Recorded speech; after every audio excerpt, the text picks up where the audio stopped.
This is Tool Talk Radio, broadcasting from the Brown Refrigeration Studios. You can call or text us at the Big M Roofing and Remodeling Hotline at 901-683-0989. News Talk 98.9, the roar of Memphis. Tool Talk Radio with Joe and Allan. Welcome to Tool Talk Radio. I'm Joe Thorderson with Thor's Hammer, Carpentry and Wood Turning. I'm Allan Gilbreth, the darkoakmedia.com. And I'm Maximilian, ready to light up the day with National Flashlight Day. Oh, nice. And in honor of the occasion, obviously, I'm going to be doing a deep cut about where do we get flashlights. I mean, you can't get any better, especially as near the winter time and just like as a tool in general and as a self-defense weapon. Can't go wrong with flashlight. I've used my flashlight like 5 times this week. Well, the one on my phone. But actually, I think we did a history of the flashlight like 4 years ago. So we're long overdue to enlighten us, Max. Anyway, okay, we got a lot on the table, you guys. I'm looking at my notes here. I probably, got to be selective because I got 2 weeks worth of notes here. We obviously are going to get to our great moments in building history, which we had to twist Allan's arm to discuss. Actually, this is one of your babies, right, Max? So, I mean, come on. Nothing screams Merry Christmas, welcoming the Prince of Peace like talking about Vlad the Impaler. Okay. Way to go, Max. So this place it's called Corvin, Corvin Castle.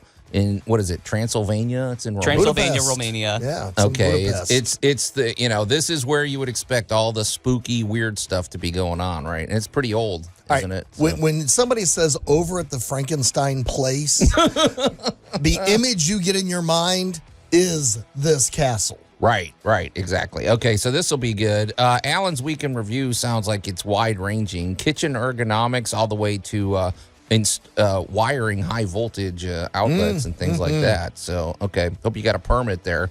Okay. Don't look at me that way. Also, I've got a follow-up about the driveway situation, and it's not a very happy report, I have to say. And we got more, but I do have a call to action because, believe it or not, you guys, I used to be a football addict before I had kids, and I was mostly into the NFL. You could afford it. Like back in the day, I used to run a football pool with my friends, and I watched sports from morning till night. Then you have kids, and you get a light. You have to focus on them. But as I get older, I do enjoy football and baseball and stuff. And but my house is not well suited for that. The TV, the way it's situated, there'd be distractions. Everybody be walking in and whatever. So I'm looking at you.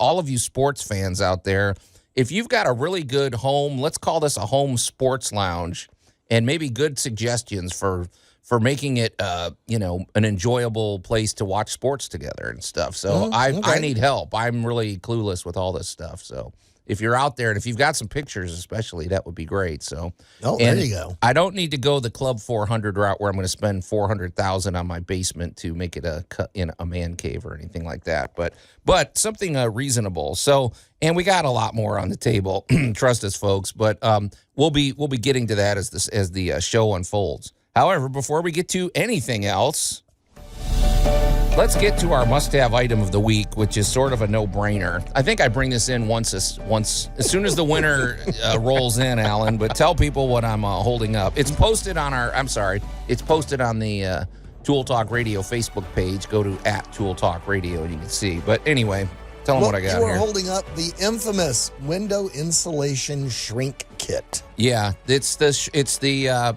basically clear plastic. It's much clearer than the plastic. I suppose in a pinch you could just go buy the cheapo $1.28 9x10 plastic sheeting. Oh yeah. But it's cloudy and it doesn't look out as clear. But yeah, this is that window insulation kit that always disappears from your big box store about this time of year. Yes. Would you mind if I ask you something, Joe? Because I know some of your weird quirks. Yeah. On the box itself, it says to use a hairdryer to kind of help with the insulation, but why don't you use it? Funny you should ask. Okay, because I have 2 items. Well, tell everybody what I'm holding up here, Allan, because I have a backup unorthodox item. You also have clear packing tape. Yes, I keep this stuff on hand regularly. I burn through a lot of packing tape in my life. It's super handy for the convention. It's super handy for a lot of things. It's the what is this stuff? It's 2-inch. It looks like it's about 2-inch. Whatever. It's your standard good old fashioned packing tape. 2-inch. And so, but the reason I use this is because I find, Max, that it comes with double-sided tape in this window insulation shrink wrap kit.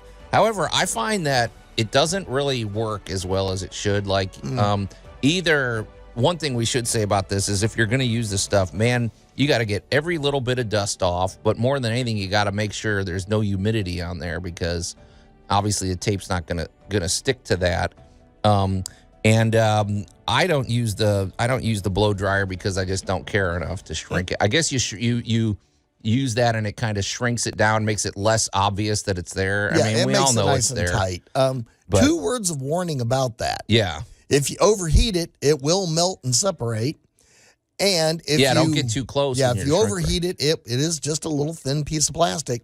The other one is if you get a little too psychotic about getting it really good and taut, it'll pull loose eventually. Yeah, you're putting too much pressure on it, and it gives. It's This is kind not of a miracle finesse stuff, thing. right? It's kind of a finesse thing, yes. But I use the packing tape because there's those areas where the 2-sided tape doesn't work, and it's like. However, you had a good point, and I never knew that. This is something I just learned literally today. Because in the spring, when you go to pull this stuff off, sometimes it can pull the paint off of your wood trim, or it kind of doesn't. It leaves a little gluey residue or something. But you've got a trick for that. Got a little hack. Once again, break out that hair blower. Yeah. And warm the tape and pull gently. Now, how warm are we talking here? Just a few seconds. I mean, you're not going to sit there for 5 minutes like you're actually drying your hair. Yeah. Or somebody other than you and I would be drying their hair. Yeah, I don't I'll know look that at Max on right. that one. But you just basically warm the tape and then you just pull gently, and it helps the tape it helps the tape not separate, not be so brittle. Okay. So as you just need a little finesse, take a little time, it'll come on off. So that works very easily to get it off. Now, the other thing I love with the packing tape is sometimes there's just that little seam. Mm-hmm. Yeah. And, put a little piece of packing tape over that right. and just anything, stop that airflow. Well, it's funny you mentioned that because one thing you'll notice once you get this window insulation plastic on there is if you do have a draft, all of a sudden it like poofs out. And so you're asking yourself, well, how much air is flowing in here? And I know today here in the Mid-South, it was pretty nippy. It was pretty chilly yesterday and today. But, the upside of that is it's a perfect day to walk around like mostly the outside walls of your home, but really any areas of your home. And it's super easy to find the drafts now. If you go next to that window and you just run your hand along all the space, you'll say, oh, where's that little breeze coming from? And then you can figure out how to seal it up. Or outlets. We're a big fan of those foam insulators that go under your outlet plates. Yes. Especially in an outside wall, but it could be an inside wall as well. So. Well, one of our former must-have items was a laser-activated or laser-use thermometer. So tell us again how that works, because I'm picturing, do you literally just walk around and touch it to the window? It is the world's greatest cat toy. Well, yeah. All right. So exactly like your cat toy works. So you press the little button, it puts out a laser beam. Right. All right. Well, it looks like a little ray gun. Looks like an old cheap prop from an old Star Trek movie. Mm-hmm. And you just aim it at something. You pull the trigger. You hold it for a few milliseconds, and it will bring you back the temperature of the item at the end of the laser. The laser is so how far away, like in theory, could you be 5 feet away from this? You can be about 15, 20 feet. Are you serious? Yeah. Holy smoke, that's better than the tricorder. I mean, they usually have to run that right over the person's Oh yeah. No. injuries. You can walk into the door of a room and start playing Pistol Pete and boom. Well, and the reason I'm amazed that I didn't know that. Now I want one. So now you want one bad. Yeah. Because the real trick is, are you really well insulated? Are you properly done? Because there's always that one room in the house that's always cold. Mm-hmm. Walk in on a day like right now and check the temperature of each wall or in the ceiling and the floor and find out which one is the coldest. Right. And that's where your insulation issue may exist. So a lot of times insulation is shifted, or while you were moving the Christmas stuff around in the attic, you might have uncovered, part of the kids' room, and now it's stomp cold in there when the rest of the house is nice and warm. Or squirrels or raccoons got up there and decided to make a little headquarters, and then they took all the insulation and piled it into one corner. Yeah, they do that all the time. Yeah, and it's funny because, when it comes to insulation, it's the least, I don't know, glamorous sort of thing to think about. However, when you get rid of all the drafts and you get it properly insulated, man, you're giving your heater a break. You're going to save a ton of money. Giving your wallet a break. Yeah, exactly. So anyway, that's our must-have item of the week, the shrink wrap. I have a few more notes here about things to do with the temperatures in your home. We'll get to those as the program unfolds. And like I said, I would love any input from people out there that have that know how to watch sports in their home. If you've got a really cool sports lounge or something, send in those tips today. All right, let's see. Gosh, dare we breach the topic? I guess when we come back, we're going to find out what Allan did this week. You're listening to Tool Talk Radio. We're going to take a quick break, and we'll be right back. This is Tool Talk Radio, broadcasting from the Brown Refrigeration Studios. You can call or text us at the Big M Roofing and Remodeling Hotline at 901-683-0989. Tool Talk Radio with Joe and Allan. I made my first chair when I was 5, but the quality of the wood was wanting. News Talk 98.9, the roar of Memphis.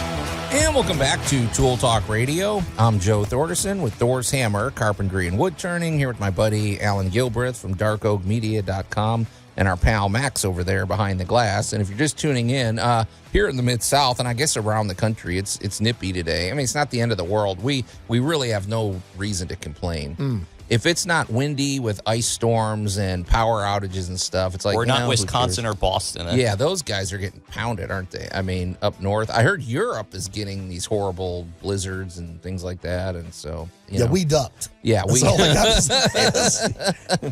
We'll get our shot, but we really... We got enough the last 2 years, trust me. We don't have that much to complain about here. So what we're doing is we're thinking about fun things. Well, I don't know about fun, but, we're just we're enjoying the fact that we, knock on wood, have a few cold temperatures, but no power outages at the moment, which I probably jinxed it. But hey, Allan, in a minute we're going to find out what you did this week. I do want to say one thing, since we were talking about basically trying to keep your home warm.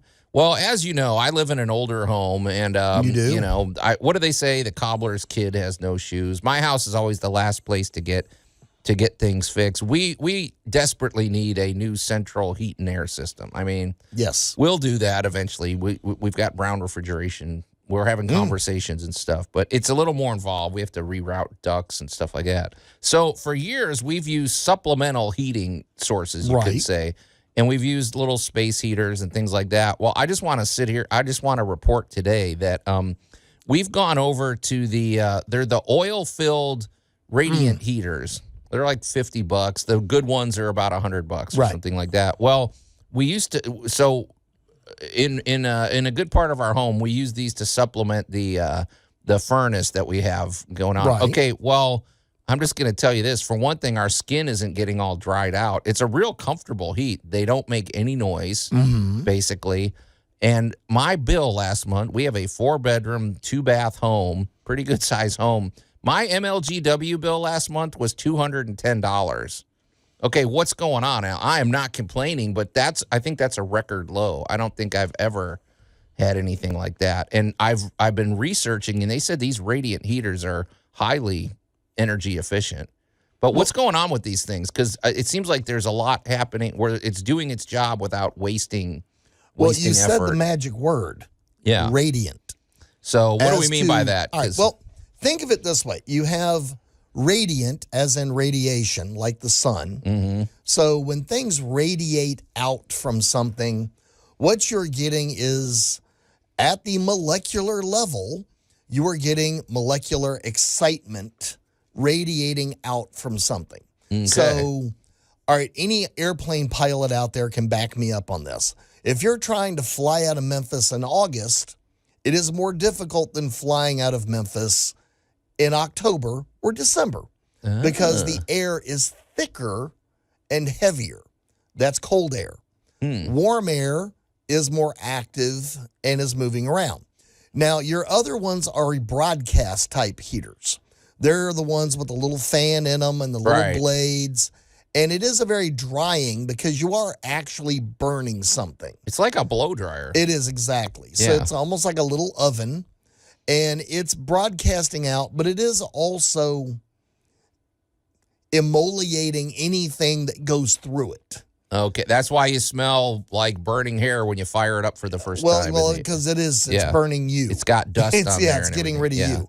And the other thing is it's a very high heat radiating out into the room. Yeah. From the broadcast item. In a radiant heater, you have very consistent, slow, not burning heat. Mm-hmm. So the ambient moisture in the room doesn't really change. It just gets warmer. So the house, there isn't that sudden blast of hot air. But if you leave them on consistently and you get the temperatures, fiddled around with and get them right, they only really keep that radiant heat going when it's needed. Well, and they're very, very efficient. They're super. They're great. Now they're going to sell out. Actually, when we went to the big box store, my wife said she happened to get there the day that they were just restocking, and they said, we can't keep these things in. Yeah. So she bought 3 of them. What the heck? But I just want to say I am a big fan. I wish I'd have done these years ago, but they're really nice, and I love how quiet they are. Just obviously, keep everything away from it. It's still just like any other heater, but all the safety protocols apply. Okay. All right. Well, let's shift gears, you guys. Oh, the humanity. Jeez. There's like 3 things on the list here, right? I mean, this is a pretty active week. All right. Well, we're going to dive straight in with my favorite one, and we're going to go to holiday peace on earth, goodwill towards all of those relatives you don't want to put up with the rest of the year. How to get them in and out, fed and gone. There's a lot to be learned from hotels, motels, and commercial kitchens. And I'm going to call this holiday ergonomics. Because this is what you're all about. Well, a little behind the scenes. Aren't you the person that when everybody gets together, if there's cooking to be done, that's like, well, Allan, get in there. It's like an episode of Iron Chef. Okay, yeah. Allan, there are 4 mystery ingredients on the counter. Right. Go. Let's plan and let's be brutally honest about who's going to be in your home for how long and why. And start moving furniture now. I'm not kidding. I'm dead serious. If you want to have an enjoyable holiday event, get rid of the good china, go hide the big flumpy chair, take stuff to the garage, make room. Yeah. People are of a certain size. I'm going to put this as delicate as I can. I am not a small man. Okay. I'll pick on myself. I am not a small man. Yeah. If you meet me walking down the street, you can tell A, I lived a very active lifestyle. B, I also like to eat. Okay. I'm not tiny. So if Uncle Benny's coming over, you got a plan on where he's sitting. Uncle Allan's coming over and Uncle Allan's cooking. That means you ain't getting in front of the stove with Uncle Allan. Okay. It ain't going to happen. Right. So in the name of, peace and goodwill towards your relatives, lay it out. How are you going to serve the food? Where are you going to put it? I hate to say it, but if you're the one entertaining, nobody cares about your cat figurine collection. Matter of fact, somebody's going to break one. Yeah. Get them out of there. I sound very animated about this because I attend a lot of holiday events, and everybody tries to shove too many people in too small of a space. Yeah, we've seen that. It's just awful. Move it. Get rid of the junk. Clear the area. Get rid of the clutter. Go buy you some packing stuff. Put that stuff in that back bedroom if you got to, but get it out of the way. You will thank me. We will get thank you letters and praise after the holidays are over because you had enough room. And if people have enough room, and go get you some folding chairs. For heaven's sake, go get you some stacking chairs or something, because somebody's going to bring somebody you ain't got a chair for. Oh, that's true. Yeah. So, you know what? If you're the one entertaining, bite the bullet, understand you're entertaining, and that's why you're there. I hate to say it, you got to think of it like a restaurant. You got to turn that table. Get them in, feed them, move them in, move them out. Right. And if you're doing a gift exchange, again, start at the dumpster. How you going to get all that packaging out? What are you going to do with all that paper? Buy some extra trash bags. Yeah. And if you got a pet, I hate to say go see the vet for some sedation. Yeah. But really, overstimulated cats and dogs get traumatized this time of year. They need to go in their kit. They need to go in their crate. They need to be somewhere where you're protected, and because one of those relatives is going to let the cat out.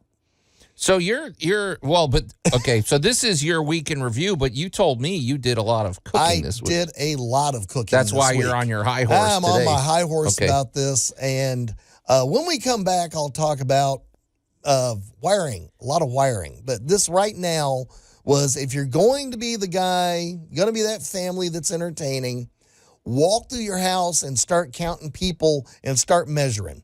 Yeah, come up with a flow. Like, okay, we're going to we're going to have the food over here. Where are we going to put the food? And plan the dishes. Yeah. Because, as I tell everybody, when you think of an event, think of it backwards. Start at the dumpster. The cleanup. Let's start at the cleanup and make your life easier. You will absolutely then get to enjoy your event. Okay. And also, part of your weekend review involved Masonite boards, which I want to chime in on as well. Absolutely. There's a lot to get to. This is Tool Talk Radio, broadcasting from the Brown Refrigeration Studios. You can call or text us at the Big M Roofing and Remodeling Hotline at 901-683-0989. Tool Talk Radio with Joe and Allan. I'm not saying I'd like to build a summer home here, but the trees are actually quite lovely. News Talk 98.9, the roar of Memphis. That's a classic. And we'll come back to Tool Talk Radio. I'm Joe Thorderson with Thor's Hammer, Carpentry and Wood Turning. Here with my buddy Allan Gilbreth from darkoakmedia.com and our pal Max over there behind the glass. That's where you stick the uncle you don't like. Yeah, exactly. So hey, if you want to know what's going on with Tool Talk, or if you want to join the Tool Talk Radio community, go to Facebook and go to @Tool Talk Radio. We've made a couple of posts up there.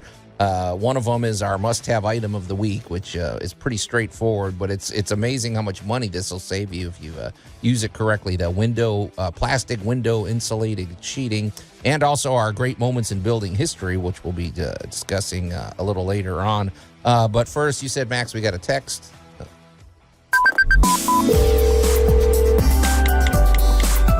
Yeah, so we have a text from Angel. I'm on point with regards to your radiant heater discussion. She sent a picture and said, I've been using this in my bathroom for about 10 years, and it looks like one of those old fossils that you'd find in like an apartment complex. Oh, yeah. Yeah. Well, if you're just tuning in, I was singing the praises of radiant heaters and how energy efficient they are and how nice the heat is that they give off. It doesn't dry your skin out. It doesn't waste a lot of money. And we've been using these, and our electric bill's never been lower. So thanks, Angel. That's perfect. And she sent in a picture too. That's what we look for. So maybe we can post that later, Max. But also, before we get back to Allan's week in review, I just want to say, because I put out the call to action. I'm looking for advice on how to create a good environment in your home for watching sports. Like even maybe, who knows, creating a sports lounge in your home. So here's two things Allan will appreciate. One of them is washable furniture. You might have those moments where you got 7 people sit and all of a sudden a big play happens and their drinks go flying and the food goes. So you just need to give him like feedback or something? So I'm thinking like faux leather, right? Something cleanable. Something there are washable. a lot of good materials these days. And then another one is if you have a bathroom off of there, you need to have a television in the bathroom so you don't miss the big play. So those are the types of things we want to know about. There's no parking during halftime. Nope. I'm going to disagree with that one. Well, I don't know, man. You don't want to miss a moment, and everybody's got to go. So, well, you should find a better moment. but if you've got advice like that, that's what we're looking for. Because I'd like to get back into it. I just haven't done it in a long time, and the world's changed quite a bit. And things, since I was. Yeah, you're gonna have a giant flat TV on a wall. Right. Yeah. But anyway, hey, so Allan, boy, you were really on your soapbox earlier talking about kitchen ergonomics and making, because you were cooking for a lot of people this week, but I have been. You also worked with some tools. You also did some good old electrical work, right? This week. Yep. Working with a new installation of actually got called in, of course, for the kitchen. Where does the range go? So I'm working with the electricians. They're dropping the wiring and all that kind of stuff. And wait, this is a brand new kitchen? Yeah, this was a brand new kitchen. So how did they want to lay out the kitchen? So I went and did the kitchen layout for them. And I think they're going to be very, very happy. And the range is dead center of all the action. Sure. So whoever is cooking, you're going to have counters on either side. But I got to tell you, installing that actual socket that the cord from the range is going to go to. That's high voltage, man. That is. They ran the wires and everything for me. It was completely electrically sound and wonderful, and there will be a follow-up inspection. But sure. The electricians weren't there. We needed to do a fit-in on the stove. We wanted to get everything done. So I went ahead and put in the actual jack itself into the wall, the socket.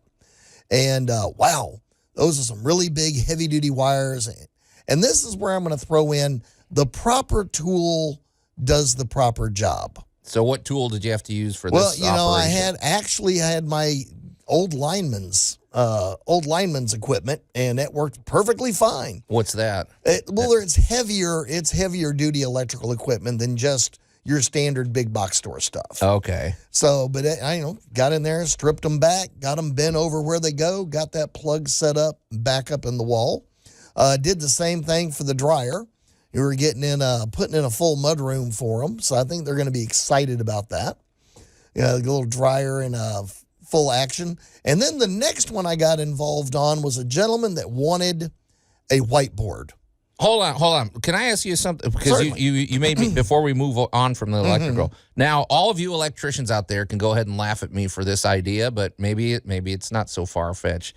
This is high voltage. These 240 oven ranges yes. are 240. That's a lot. 220, 240s, yes. Okay, well, is it wrong-headed when you're doing things like this to I'm picturing there's a lot of work people. Perfect example, auto mechanics. Right. They have these little thin rubber gloves because they don't want to get their hands filthy when they go home and eat and everything. Right. So they have a little bit of minimal protection to keep their hands a little bit cleaner. Well, would something like that be beneficial for an electrician? Like that gives you that little bit of extra layer, like a little thin latex glove, or is that not really worth the trouble? Well, there are a lot of electrically resistant gloves that are used. So yes, you're on the money. Okay.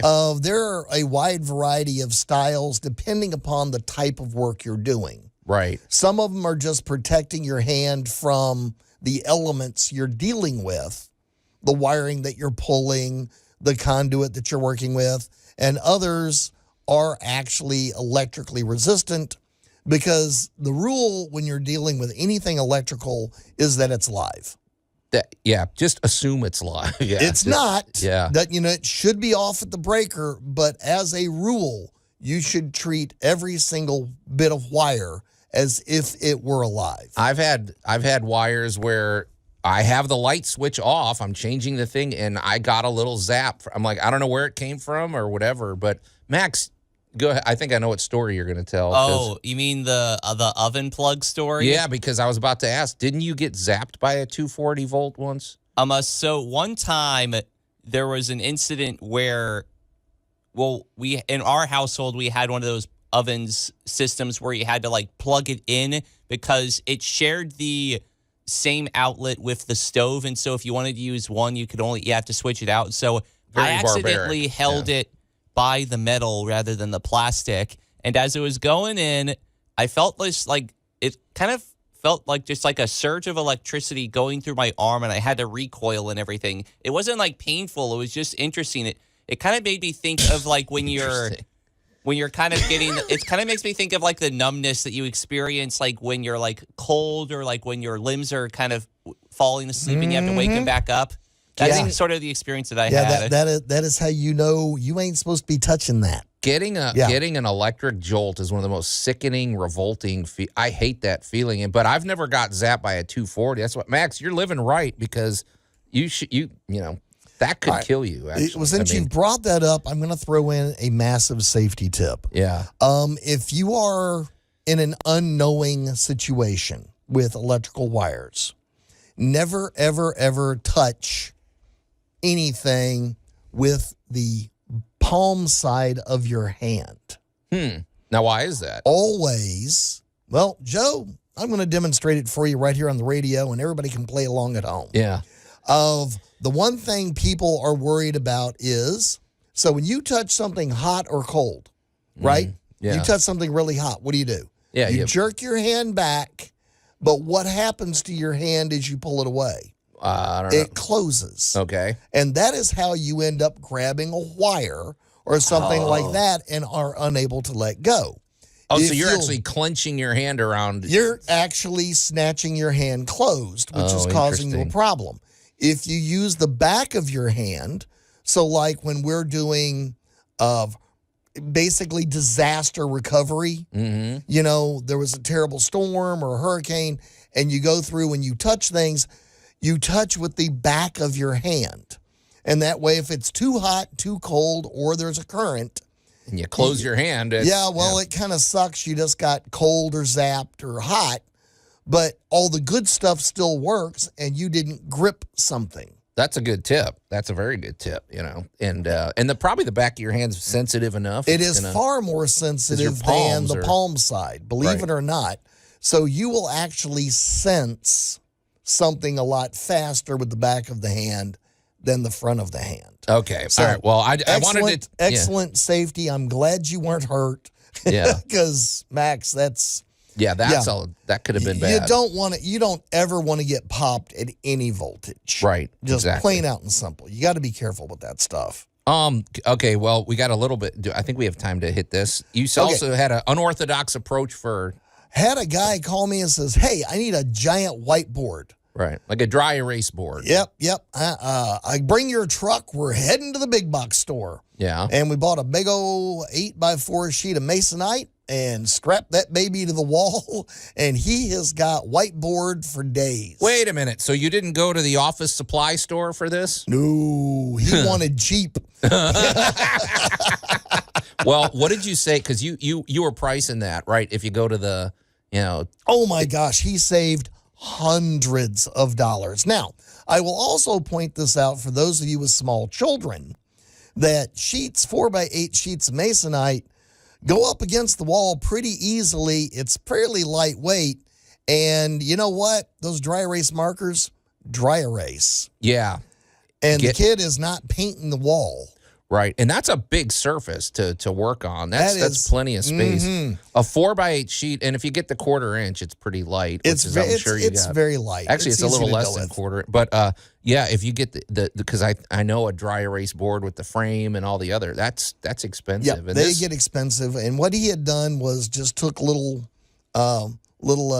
J clips and had run them along the bottom of the thing. So we just put the J, set it in, leaned it up, tightened it up. And I happen to know, because I bought several of them for the Piranha room, that if you buy a 2-foot by 4-foot masonite board, it's actually white on the front, and it's like a textured dark black on the other side, which you can still write on for $17. So yes, very much affordable. cheaper than very affordable. And for what they're doing, this was absolutely amazing. I was just they work from home, and they need a place to Scribble. There's always a way. To quote Captain Kirk, there's always a solution. So, but that's pretty cool. And it's exciting when you save a lot of money like that. So, all right, we have a lot coming up. This is Tool Talk Radio, broadcasting from the Brown Refrigeration Studios. You can call or text us at the Big M Roofing and Remodeling Hotline at 901-683-0989. Tool Talk Radio with Joe and Allan. Sorry about the mess. I've really let the place go since you killed me. By the way, thanks for that. Sarcasm self-test complete. News Talk 98.9, the roar of Memphis. Well, we talked about that 240 voltage, Allan. Very deadly. And we'll come back to Tool Talk Radio. I'm Joe Thorderson with Thor's Hammer, Carpentry and Wood Turning, here with my buddy Allan Gilbreth from darkoakmedia.com and our pal Max over there behind the glass. And if you're just tuning in, we've had a wide-ranging set of topics on the table, also about, Max's near-death experience with touching a 240-volt wire. What a moron. How did you do, Max? Stay safe. We don't want you, zapping yourself. It's called I Was a Kid. Okay, well, anyway. So be careful with that. But right before the break, Allan was, I was saluting Allan because he had a buddy who needed a dry erase board for his home, a big one, so he was looking around at the big box store, and I want to say, what are those things? They're $300 or $400, right? For a dry erase board, if you go to the office. The big one, the big ones get expensive fast. Well, he didn't want to spend that much, so he went to the big box store and bought a 4x8 sheet of masonite for $50 or something.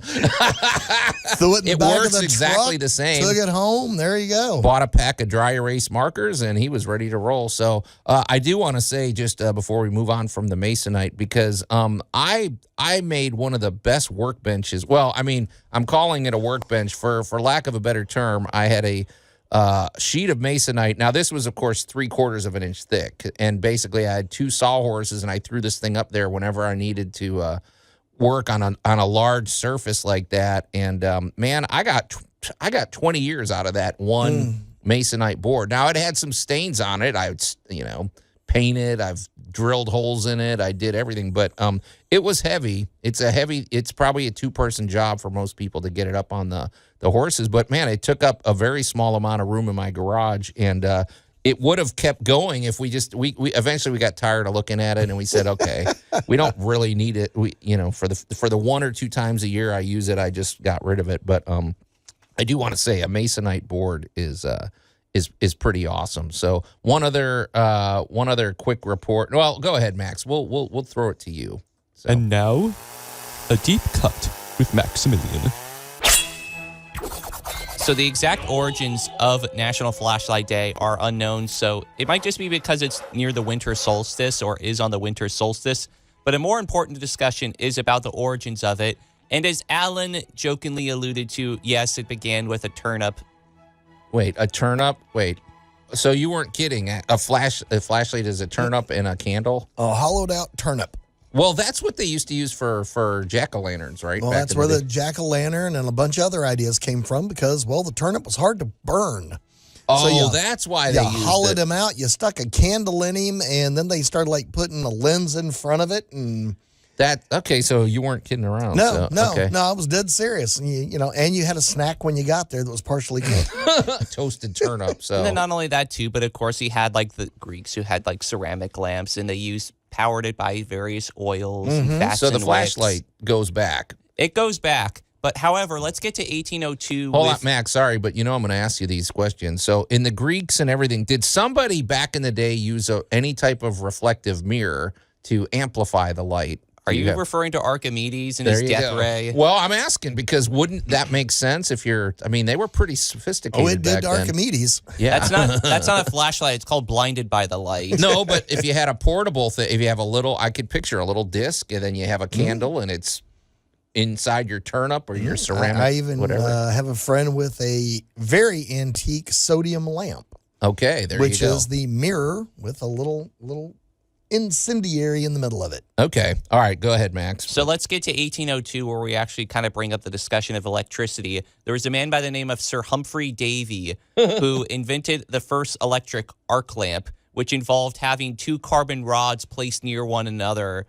and were made with holders that were made out of non-conductive material. And these rods would send like intense light back and forth between each other. But these were really impractical. So it wasn't until like 1899 when a man by the name of David Missel or Missel, it's spelled like my-cell, but it's maybe pronounced Missel. He invented the first practical flashlight because he actually invented like a small carbon filament bulb that was powered by a few batteries, and it was in a cylindrical tube. And the reason they called it a flashlight is because, well, it didn't really hold a steady current at the time. So for certain periods of time, the flashlight actually flashed. Oh, because now that you're saying, like, why would you call it a flashlight? You would call it like a lantern or a portable something, but flash, that makes sense. So we're just celebrating a defect, essentially. Yeah. Okay. I'm stunned. Like, I'm literally stunned that you said this goes back to 1802. I mean, what did we know about electricity back then besides Ben Franklin's stuff? Frankenstein? Right? I mean, we knew it made pretty sparks. Yeah. I mean, God, and you didn't want lightning to yeah. hit your house. Okay. Yeah. And then this is where we get a little bit more of the refined modern version of the flashlight. And oh boy, I love talking about the future of flashlights. But first, 100 years after the Mr. Davy, we had a man by the name of Conrad Hubert. Oh, I love that name. Conrad's one of my favorite names anyway. And the Ever Ready Company, which is still used around today. And they began making mass-produced flashlights. But where I like it is when we start getting into the discussion of LEDs and LEPs. Mm-hmm. Wait, what's an LEP? Well, first let's talk about LEDs, which are the light-emitting diodes. And they came around in the 1960s, but they were refined more around the 1990s. And Allan could probably explain a little bit more of the science behind LEDs. But first, I'm going to tee it off by discussing the future of flashlights, LEPs, which stands for laser excited phosphor, which is a flashlight that emits a blue laser beam that excites a material called phosphor. And this phosphor absorbs the laser energy and makes it emit a very visible light, almost kind of like a lightsaber. Wait a minute. Okay, go ahead. It's science time. It's not sending out a light. It's making the air around it react and light up or something. Or all right. Well, this is interesting. Let's start at the LED because we actually had them for a long time. We just didn't know it. All right. Oh, really? The semiconductor. It's one of those. Okay. The semiconductor.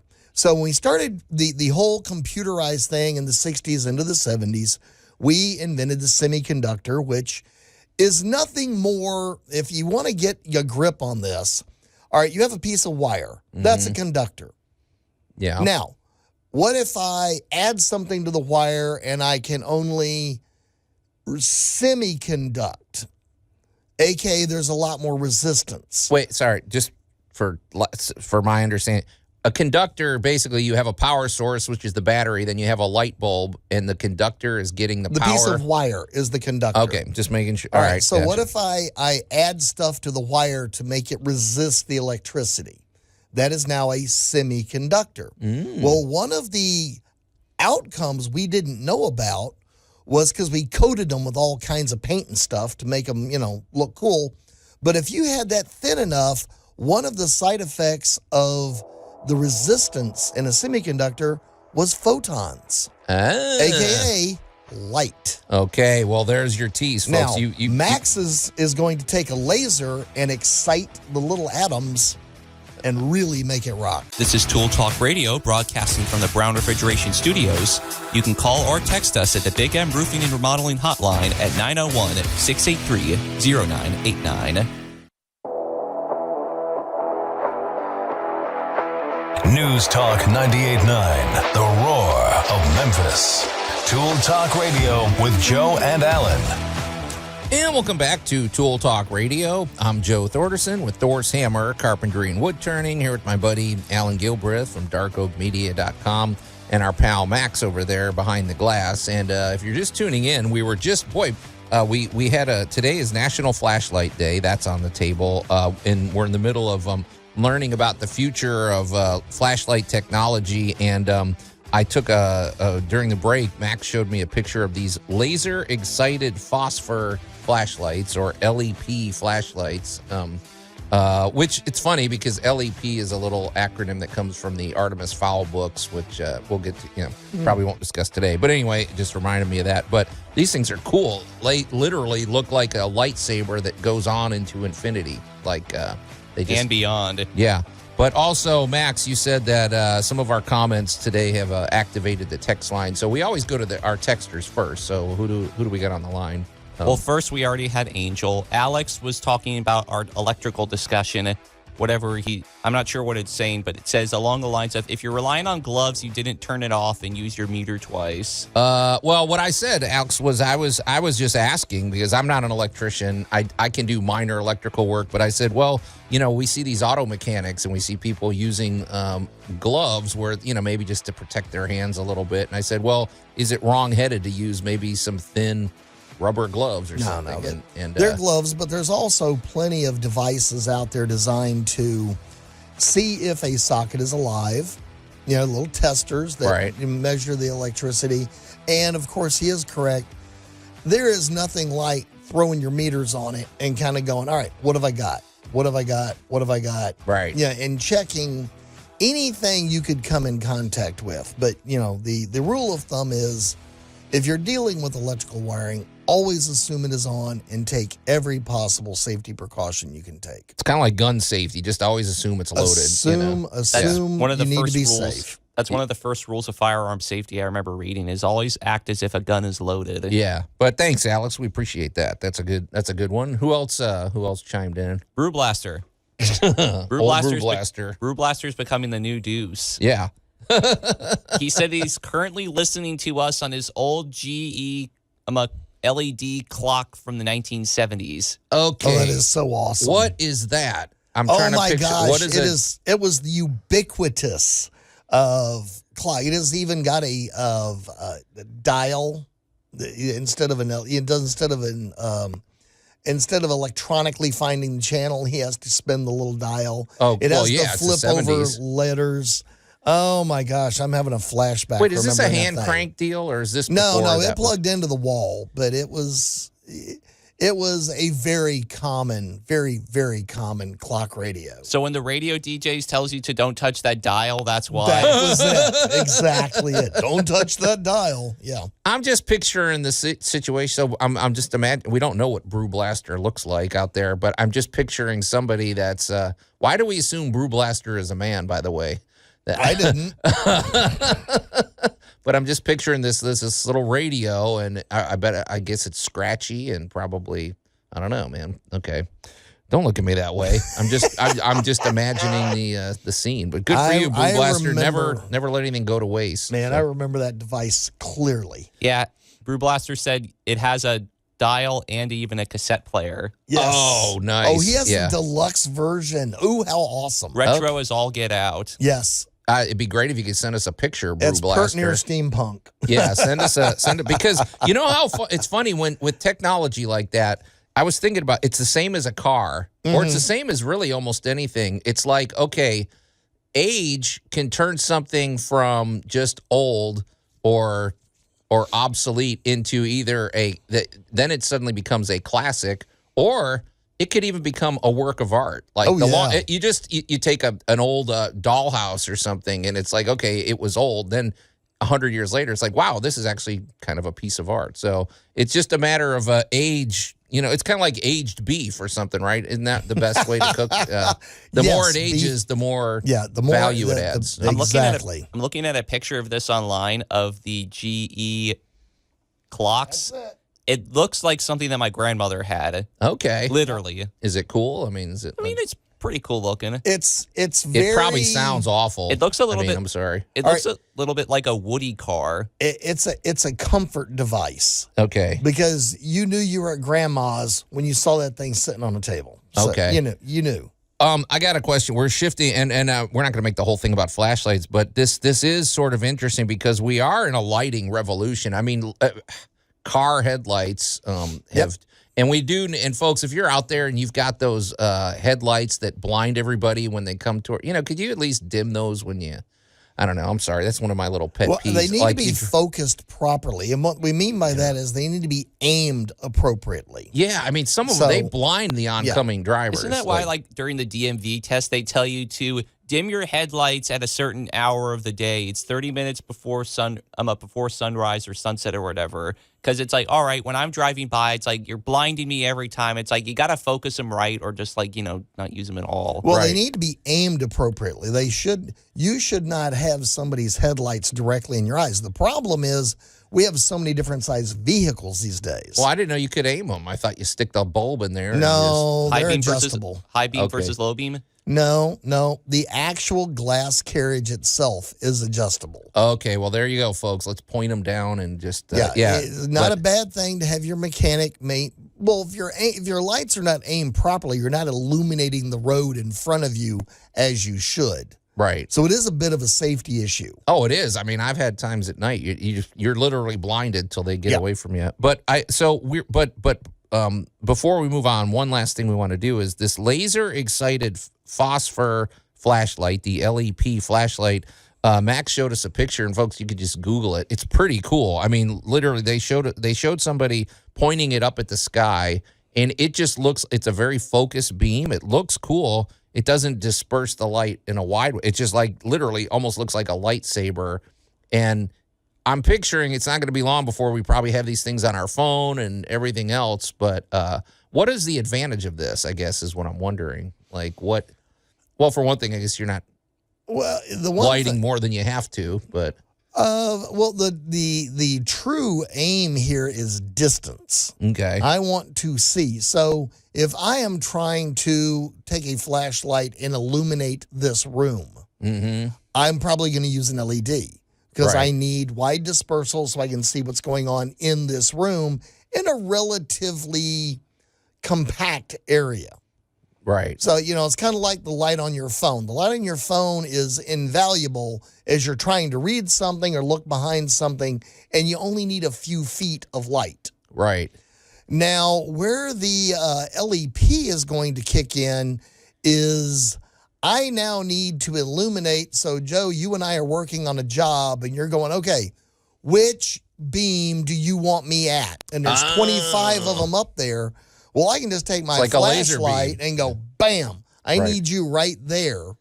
And when you get there from the ground, I can illuminate you like daylight. Well, and the other part of that is when you look at the end of the beam, like because Max showed us a picture of a LEP shining at a surface, and it looked like it was 100 feet away. Well, it perfectly lights up that one. Yes, it does. Like you say, okay, that hole in the house up here is... so I can illuminate you working from a safe distance so that I'm not in your work area. Right. Did you have something, Max, you wanted to... I was just going to say it's almost kind of like the perfect marriage between like a laser and like a flashlight, because I'm imagining like law enforcement, because, like they have those flashlights that are mounted on their pistols or their rifles and everything. And it's perfect because you're illuminating the area, but you're also using it as like a focused target area too. Well, I think this LEP, I don't know when these became, I don't know how long they've been working on these, but years. I'm just going to say this LEP, this laser excited phosphor technology is going to change the face of the world very soon, because you know what's going to happen? They're going to, I'm picturing like Gotham City or something like from Batman the Animated Series. These things are going to be used for decorative purposes. You're going to have these laser, why not? They look cool. You're going to have these laser things pointing straight up out of your yard up into space, and they're going to confuse airplanes, and they're going to, they're not allowed to go that far. We'll see. I don't know. I'm just thinking these things are going to change. Lighting changes, and lighting technology has really changed the look of our world. Look at the new streetlights they put in around town. Thank goodness. They look great, but that's revolutionary. I mean, our streets look completely different than they did 20 years ago. Well, and we're also, with both of these technologies, we're using drastically less electricity than the old incandescent systems. Yeah, but it's like sometimes these things creep in, and it's all of a sudden like I foresee this becoming highly relevant in our lives here in the future. And you can say you heard it here on Tool Talk Radio first, but I predict, very soon our cities are going to look like either, I don't know, like the Joel Schumacher Gotham City with the gaudy lights flying everywhere. So long as there isn't the acting in it. Yeah. But you and I have beat this drum repeatedly. Lighting is important. Absolutely. So, all right, this is going to be good, you guys. Coming up in the spirit of the holidays, we're going to talk in our Great Moments in Building History, Corvin Castle in Transylvania. This is Tool Talk Radio, broadcasting from the Brown Refrigeration Studios. You can call or text us at the Big M Roofing and Remodeling Hotline at 901-683-0989. Tool Talk Radio with Joe and Allan. Okay, you know what? Shut up. News Talk 98.9, the roar of Memphis. And welcome back to Tool Talk Radio. I'm Joe Thorderson with Thor's Hammer, Carpentry and Wood Turning, here with my buddy Allan Gilbreth from darkoakmedia.com and our pal Max over there behind the glass. And it's a good day to get on over to the Tool Talk Radio Facebook page. Just go to @Tool Talk Radio and check out the posts we've made over there. And scroll down because we have posts and we have links to shows. We have a lot of good content on there, and interesting subject matter. So, including our great moments in building history, which we're going to get to momentarily. Before we do that, though, it's cold out, and we want to talk about our good friends over at Brown Refrigeration. It's obviously people are thinking about their heating at the moment. So your HVAC unit, as we say regularly, is one of the most finely tuned and really almost mysterious objects in your home. I still don't fully understand how you remove air and how you remove humidity from the air. A lot of the things that come into play with your HVAC system, I'm not ashamed to admit, are a mystery to me. It works and whatever, but it's something you don't play games with. It is a finely tuned, finely calibrated instrument. And when it's working efficiently, it saves you money. It makes your life more comfortable. But when it isn't, you've got problems. But there's nobody better than Brown Refrigeration. We love the folks over there. They've been there we're going on 50 years of Brown Refrigeration. It's like the relationship you have with a good mechanic. You need to have regular checkups with your HVAC system. So it's a good idea to get Brown Refrigeration out there once or twice a year.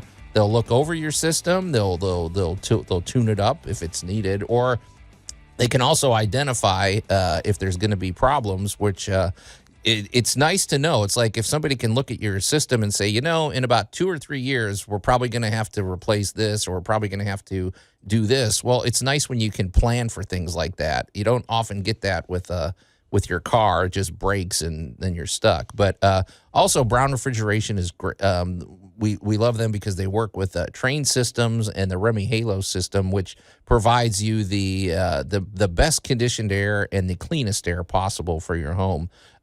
Great business culture, great technicians. We just love everybody at Brown Refrigeration, and they answer their phones. So give them a call. You can call directly at 901-362-1881 or go to their very easy-to-remember website, brownref.com. All right, well, here we go, Max. And now, great moments in building history. This is your baby, although it sounds like Allan might have actually spent some time here as a kid. Who knows? It didn't take much arm twisting to get Allan to talk about this at Christmas as well. So, can I tell you about the shallow reason why I chose this place? Okay. Just a little bit of context. So I found out from a trailer for the new Nosferatu movie that it was coming out on December 25th, Christmas time. And not only that, too, but a lot of the movie was filmed at location at Corvin Castle. Oh, now I didn't know that, because that movie looks pretty it's funny that of all the Dracula vampire movies, that 1920s bald, that guy's creepy, man. That thing is still scary. Well, he wasn't designed to be the guy you invited in for dinner. But when you say, so it's Corvin, Corvin Castle in Romania. Which is pretty cool. This is about one of the edgiest names that you could ever get, because Corvin comes from the Latin corvus, which means raven. So it's the Raven Castle. Ooh, that is cool. Yeah. The family crest is actually pretty cool. It's a raven holding a golden ring, and that's because a person who was to inherit the castle itself and take on the name Corvin as the family name, there was a ring that he was given by the king because he was his illegitimate son, to protect him and show them, hey, if you wear this ring, no one's going to talk back to you. So a raven, it ended up stealing the ring while on holiday somewhere.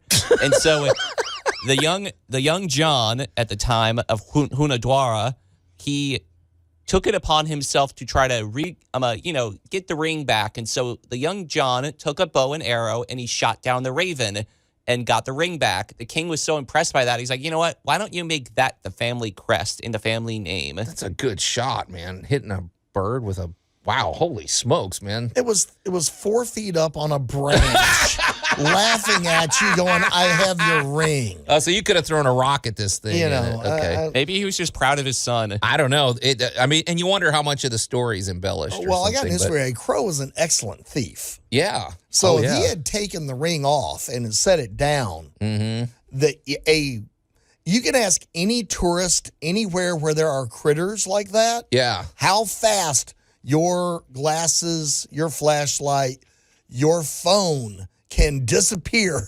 Oh, if you eat lunch near a seagull, it's gone. Ooh, shiny thing. But okay. So let's but go. How? Okay, we got to know how far back this goes and who built it. Let's go back to 1462. Okay. Sound about right? So about 1462 or so. And guys, to get the idea, this is like the castle of your imagination. Instead of like the drawbridge, it's the long bridge across there. Talk about an intimidation factor, or I guess if you're going there for romance purposes, talk about the romance factor. It's a beautiful castle. I mean, it looks nice. Well, you might have seen a representation of it in Shrek. There might have been a dragon living in it.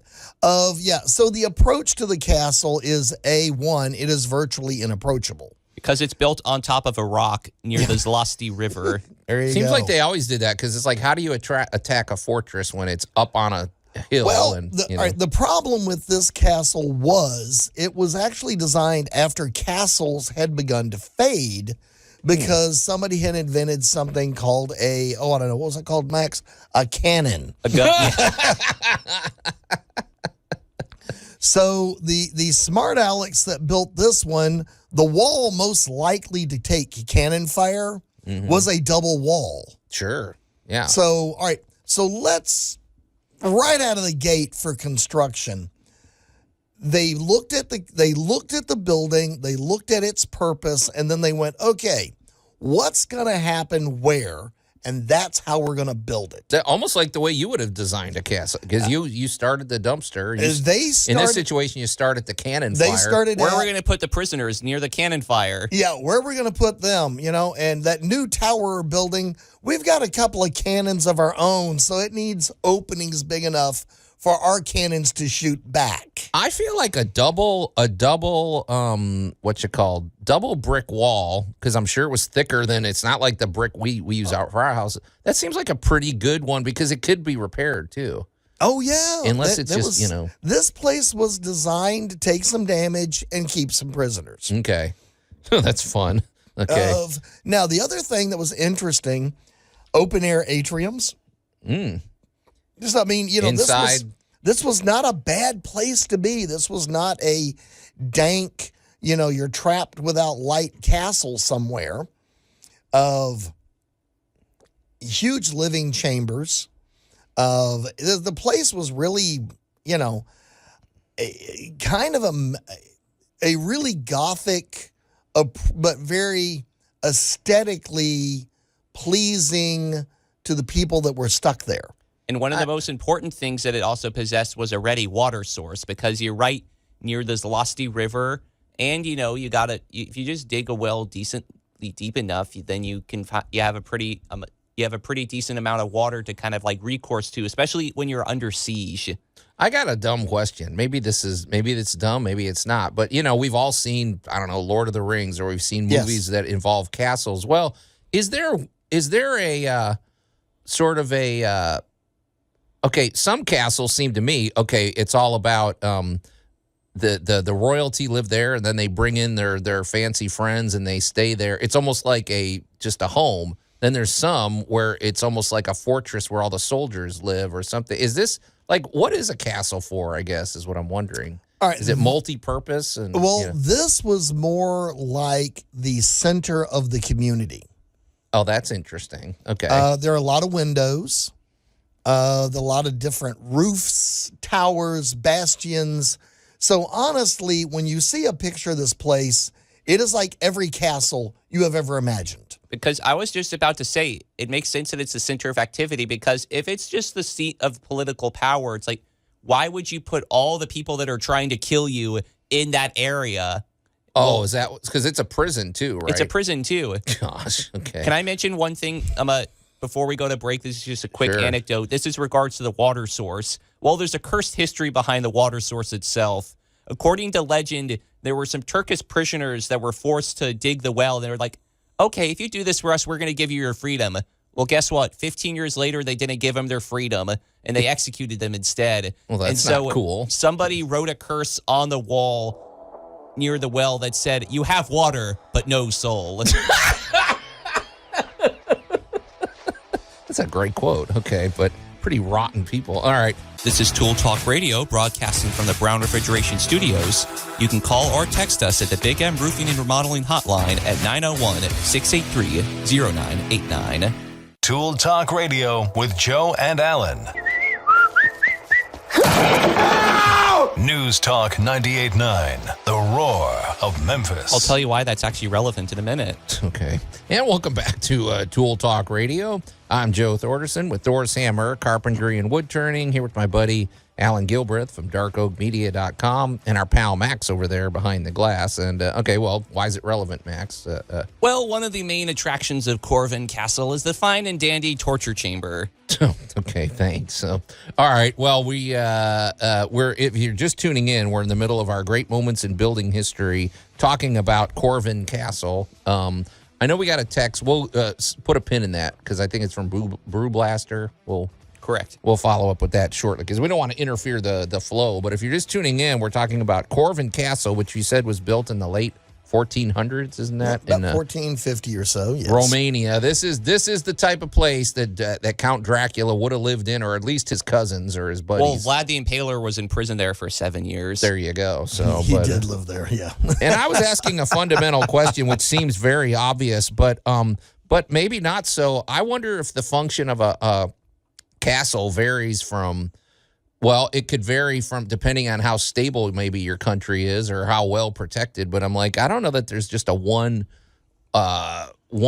single design for castles. I mean, this castle sounds awful. It sounds like it was full of torture chambers. And using the word stable in Romania in the same sentence sounds a little bit like a little bit of an oxymoron there. You definitely need it defensible. But you were saying something, Allan, because you said one of the things this was built after cannons were invented, and so this thing was fortified again. It had a double brick wall, which to me seems like a pretty good resistance against cannon fire. I don't know. Well, they took into account of they admitted their lifestyle, like you always say. They did. Well, they kind of admitted what we were going to be doing with this. Yeah.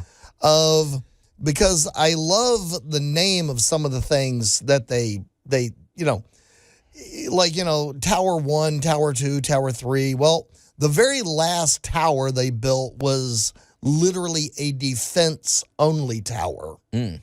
And they named it Neobosia, which meant don't be afraid. So you're safe So in if this you're tower. in there, don't be afraid. You're good. Okay. They added things like the diet hall.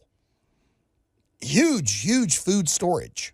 Oh, okay. So they added, so they could handle a siege if they had plenty of food supplies and. Well, and the thing is, this castle has been remodeled repeatedly. It was first phase was 1440, 1446. Then in 1480 they came along and said, oh well, we need to build some more stuff. The 17th century, of course, the world has completely changed. They went back in and added and renovated again, of new additions, military had changed. Now you've got, new weapons. And the fourth phase came along in the 19th century. So welcome to constantly updating and redesigning based on the purpose you need and adapting what you have. And it's interesting, too, that a lot of these renovations were timed around the eras of the Ottoman Empire, because the Ottoman Empire was at one of its major heights in the 1400s when the castle was being made, because they had already sacked the Eastern Roman Empire in Constantinople, and so they're timing it around that.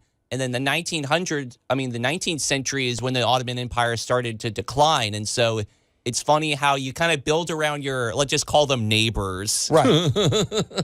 Well, you build around your political realities of the day or something, in the modern world of course, of when a certain book was written, aka Dracula, Stoker had no idea that Corvin Castle,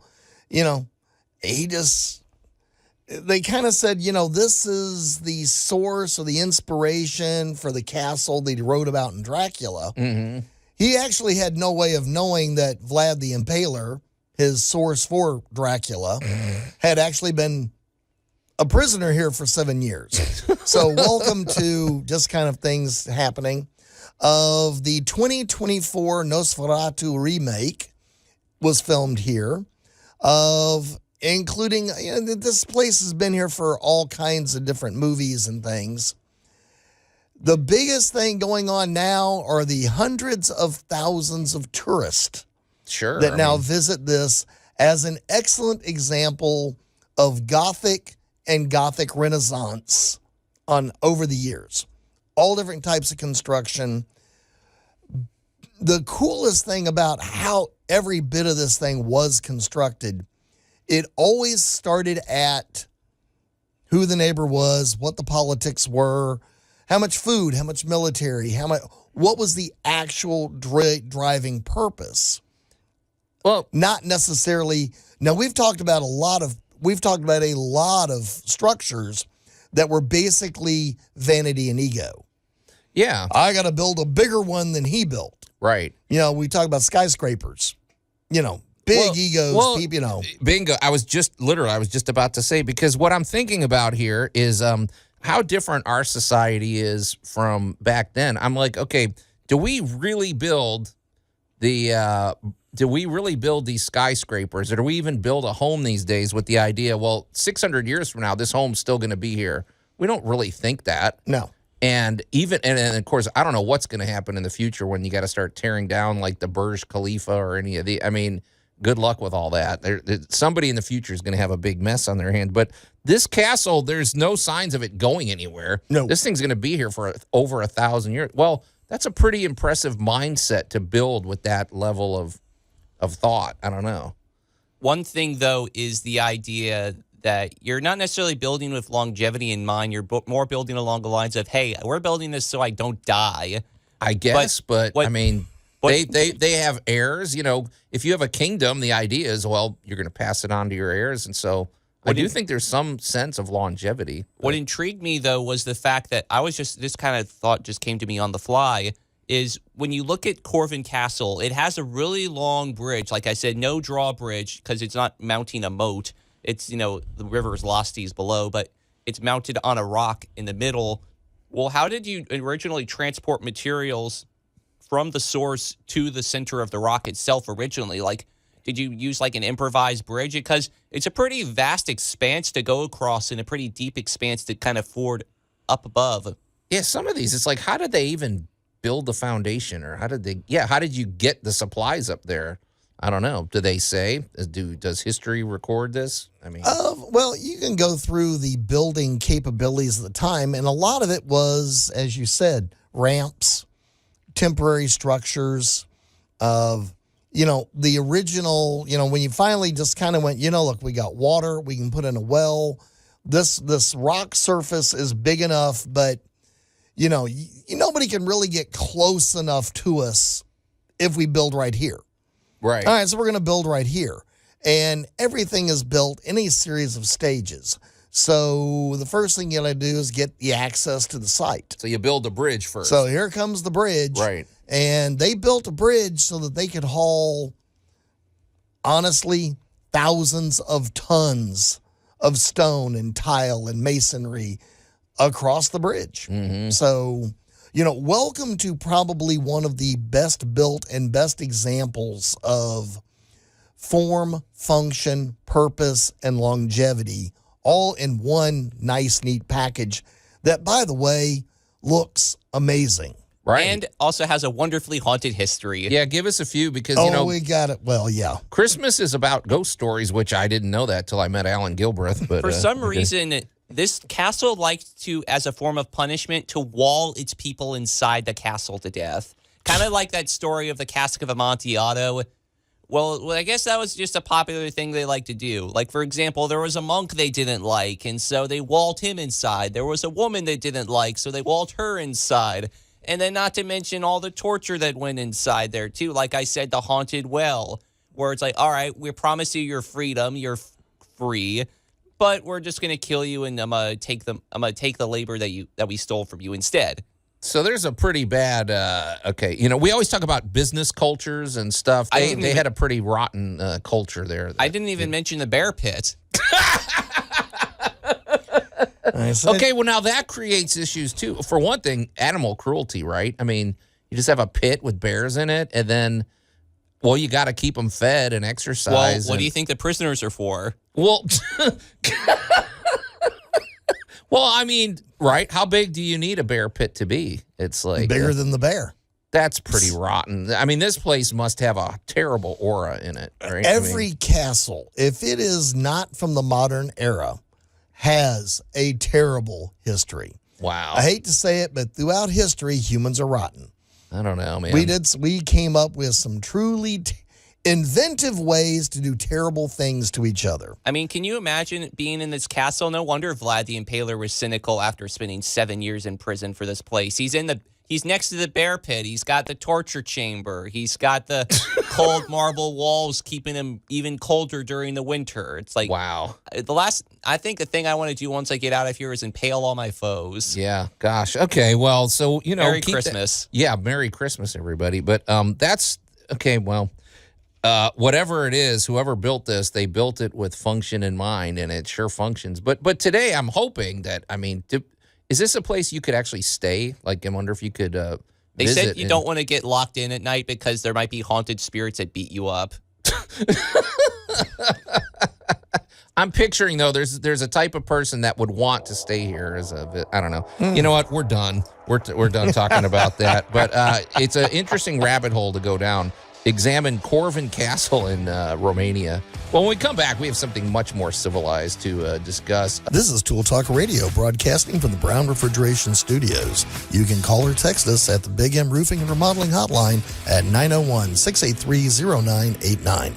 Tool Talk Radio with Joe and Allan. My clamps! News Talk 98.9, the roar of Memphis.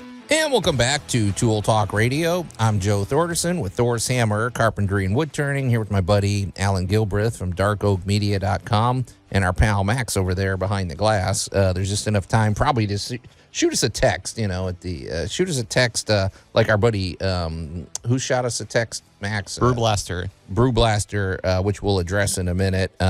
Also, before we move along, let's just Max, you said you had one more thing to sort of put a bow on this conversation about Corvin Castle. I mean, I was just reading something in reference to like the fact that it's been a tourist destination since '78. But they said, but beware of the poltergeist. He's out for your blood. Yeah, the ghosts sound like they'd be pretty intense in this place. But okay, yeah, that was our great moments in building history. Corvin Castle, a 600-year-old structure, haunted. Horrible history, and but fascinating at the same time, and well made. Can't argue with the construction of this place. So, hey, Max, one more thing before we get on to our next topic. What did Brew Blaster send us?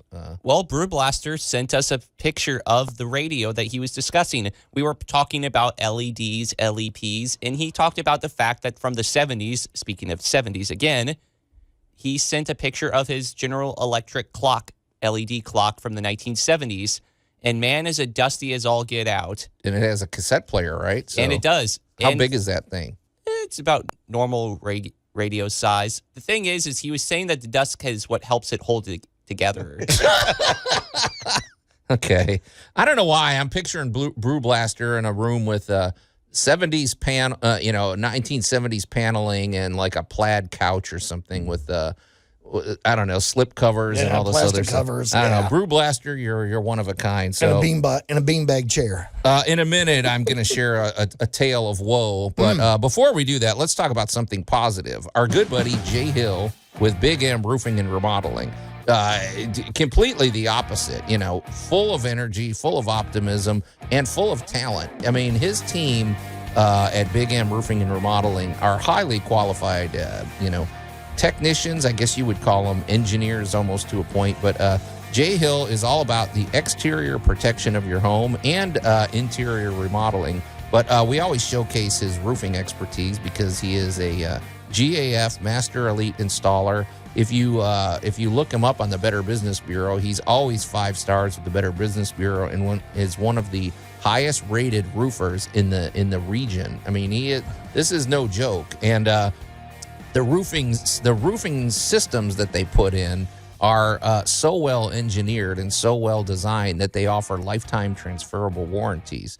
Jay is also there for you for roofing, siding, gutters, and windows. They basically work at a system from the top down, the exterior protection of your home, and we should say the beautification of your home. These gutters are pretty slick that they're putting on these days. Have you seen them? I know you have. The truck pulls up, and it's almost like, I don't know what, it looks like an optical illusion because you're like, okay, it starts cranking out this gutter that's like, okay, how is this 30-foot gutter coming out of this 12-foot truck or something? And he has a gutter press. Right. So he makes a seamless gutter. There you go, which is important. The fewer seams you have, the less likely it is to leak, and these things look great. You can get them in custom colors.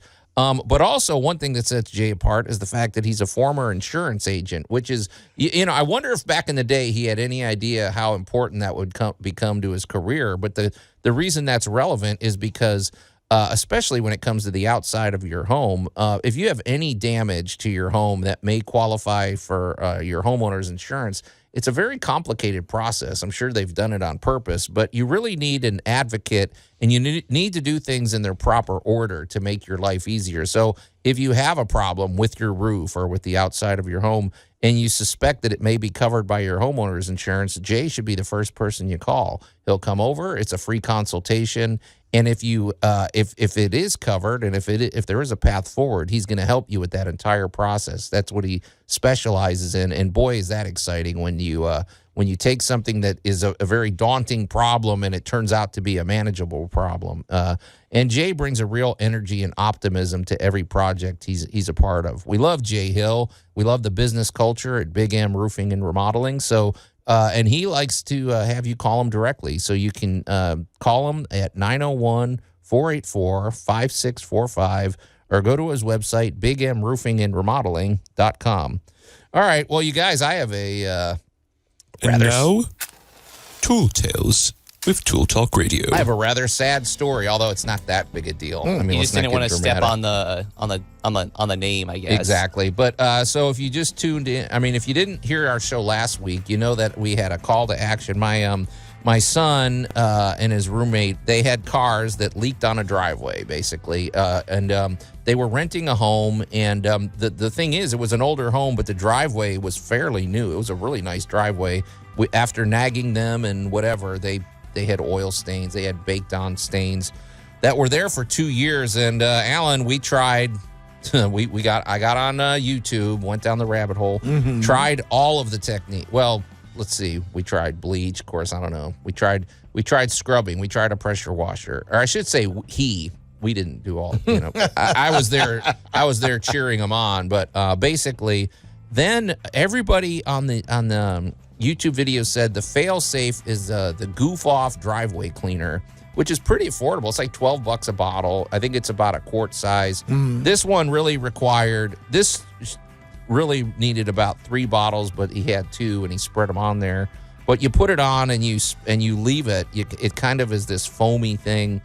You leave it for 5 to 8 hours, and it didn't do anything, man. You brush it off and hose it off later. It did nothing, Allan. So what do you I feel like there's a missing element here. Okay, it removed a little. It's still, but this is a baked in. These stains have been here for 2 years.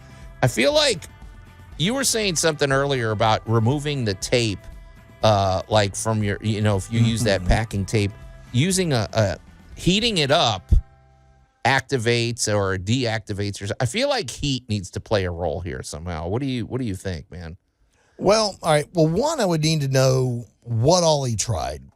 He did the pressure wash, which gets the surface, but if it's penetrated into the concrete, it's not going anywhere. Try Dawn liquid with hot water, which, all right, that'll remove any grease that it can reach, but if it's actually in the concrete, it's not going to remove it. And this, just for context, this is a very porous driveway. This is the kind, when you take a broom and you brush it sideways and it creates these valleys, and this is like a sponge. So I'm sure it's way in there. So, all right. Well, the basically you're going to have to outstain the concrete.